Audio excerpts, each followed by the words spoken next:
Chelsea Christer, thank you for joining me today. Welcome to No Rest for the Weekend podcast. I'm Aaron McClanahan. We're talking about your film Out for Delivery, which just finished its Sundance Festival run. I read your director's statement that this is based on something of a true story that occurred with a friend of yours. Can you elaborate on that? Sure. It was, no one close, just a story I was told through the friends of the family. But it is someone that we knew who decided to pursue end of life care. And now, since the pandemic, they're now making everything so much easier. You can ship everything directly and whatever. And this person decided to go through with that. And the shipping company in the true story lost the package completely. There was no recovery of the package. There was no misdelivery. It was just gone. And the shipping company was extremely unhelpful and unempathetic towards the person who was trying to seek this option.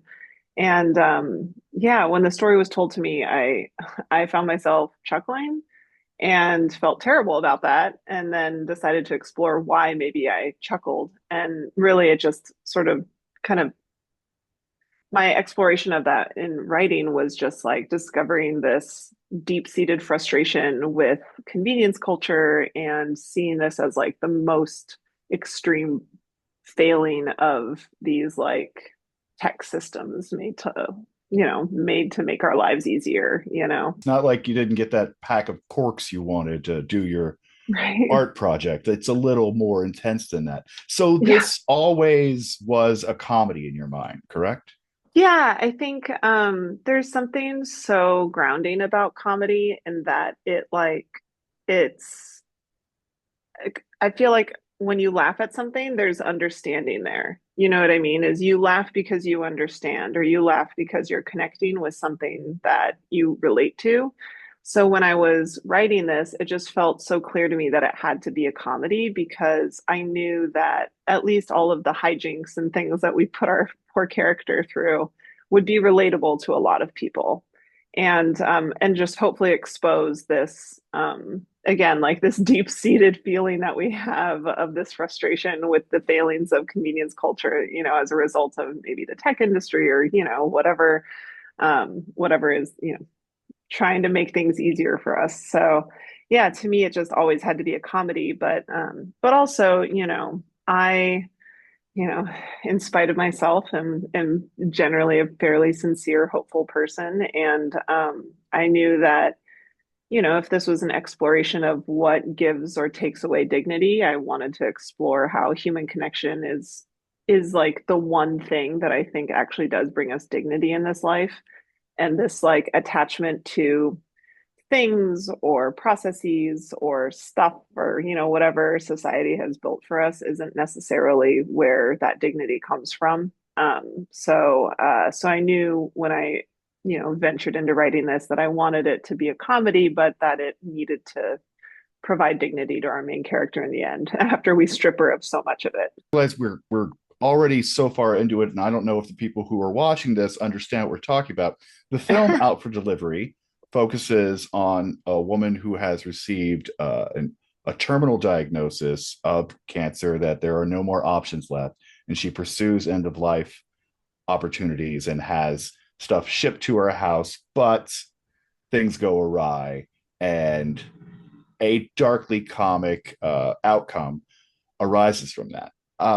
Obviously, your character was very, very important, and you had to get the right actress for that. So tell me about finding Deanna Rooney. So Deanna and I met a couple years ago through friends who, not to not to make them sound condescending, but both of them were like, "You want to make stuff, you want to make stuff," and we don't want to like make stuff on a but like on a low budget. So like you two should hang out and meet. We feel like you'd get along.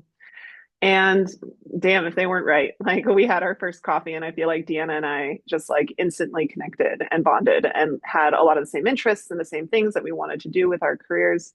And we had been like doing some writing together, and then like lots of life has been happening. And so when I wrote this, like I wrote it for Deanna. Like I didn't I didn't go casting, I didn't go looking. I was just like I had been working with them, like helping them out with self tapes, like working on little things here and there, but nothing, substantial where we actually got a chance to like explore that director actor relationship. And so, yeah, when when I was writing it, I warned them. I told Deanna, I was like, just so you know, I'm writing this for you. Is there anything that you especially want to play with? And they gave me a lot of, they didn't really have a lot of stuff for me to say. They're just like, just write what you want to write and I'll do it. But they did say, they said, look, like, I know you want to have a sincere, like wrap up ending, but like, if there's any moment where I can just like do something very physical, because Deanna is like an incredible physical actor as well. Um, they were like, just all whatever you come up with, I think it'd be really fun. And so that's kind of where, without any spoilers, the end credit sequence came from. Was I thought, okay, how can we have a very sincere ending, but then just immediately bring you back to laughter Right. again? Pull the And carpet out. yeah, so and Deanna's like physical performance was really what inspired me to write that scene as the end credit sequence. So, but Nice. they're just so talented, and I'm so happy they're being recognized through this because they ground it in a way that I feel like is extremely challenging for an actor to do when it's comedy but drama. Mhm. Yeah, I can't sing their praises enough. I want to go back to the script because once the once Martin Starr's character comes in, there's something else to play off of, and there's some conversation, and you talk about some generational issues. Hmm. You talk about parents and adult, parents of adult children and that relationship. Tell me how that ended up in the script. You're the first person to kind of ask about this. Um, I feel like part of what created those characters in that conversation was knowing what my restraints were for the production. Like I knew I wanted to have as few characters as possible. So, if I had to have less cast, like who are these people? Do they like, especially, the character that Deanna plays, Joanna,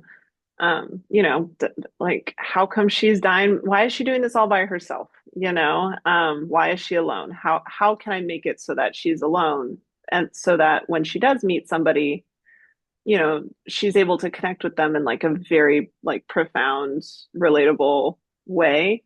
And so I've been thinking a lot about like kind of controlling parents, there's an instance where, you have these kids who are so devoted to supporting their parents, but also like the parents are very controlling. And, especially in a world today where we have, you know, um,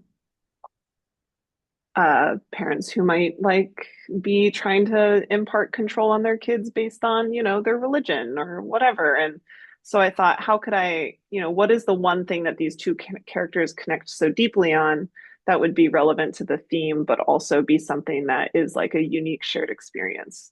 And so for me, it was a like grief, the loss of a parent. That's like something, but also like a complicated relationship with that parent. Like if that person is the one person that you're with because you don't know how to be around anybody else, they haven't like let you live your life like freely. Mhm. Like how do you even engage with the world, And so to me, that was I kind of just tried creating a space and like a life experience for these two people where they could be the only two people in the world who would connect, and understand each other's life experience. Like, yeah, my thought was who's the one person that like Joanna needs in order to die dignified, and it's like someone who gets her, and then who is the one person that could maybe, that Joanna could maybe influence into like pursuing, independence or a better life. And then that's where Mark came from. So, Yeah. And Mark is played by Martin Starr, which is a great bit of star power, and he has that deadpan delivery for some of yeah. those amazing lines that he has, like windshields are expensive, or I guess it's my turn. Tell me about bringing him aboard and working with him. So Martin, I many people in the industry know this, but last year was very slow for all of us. It was very hard to find work.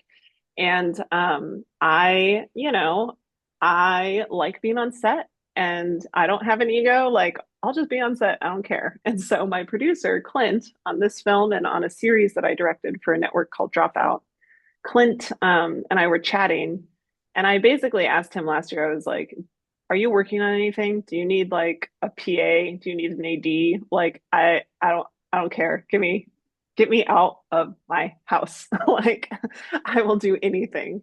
And Clint said, "Oh yeah, I'm producing a like interview series for Martin Starr, who's directing it, and we need like a stage manager, second AD type person." And I was like, I second AD a feature last year. I would be more than happy. Just please, I'll do it. I don't care." So Clint brought me on for a few days for that, and that's how Martin and I met and connected. Martin and I have a lot of shared friends in common. Martin also knows Deanna, like socially, and so when I was writing this, I, kind of very boldly had him in mind for this because I had started writing it after having worked with him, and I was just like, nah, he'll never do it. It's just a short. Like he's off with Stallone on Tulsa King. Like killing it. Like he won't have time. And so when it finally came to do this, Clint asked me, "Oh, who do you have in mind for this?" And I was like, "Well, I wanted to see if Martin would do it." And Clint said, "Oh yeah, I'll ask." And sure enough, like Clint sent the script, and Martin said, "I love the script. I have this Sunday free in August." And we all just kind of looked at each other and we're like, There's our that's shoot date. yeah, like that's in 9 days. Okay, I guess let's go. So we actually shot all of Martin's coverage in just one day.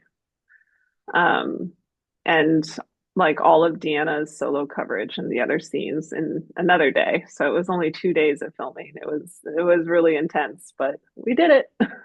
You certainly did. Well, I think I've taken enough of your time. I loved the film. I'm really Thank excited you. to see if it continues its festival run and see where it goes and see what doors it opens for you. I'm really excited to see what you do next. Thank you so Oh, much for thank talking to you me so today. much. This is the BTRP Media Network.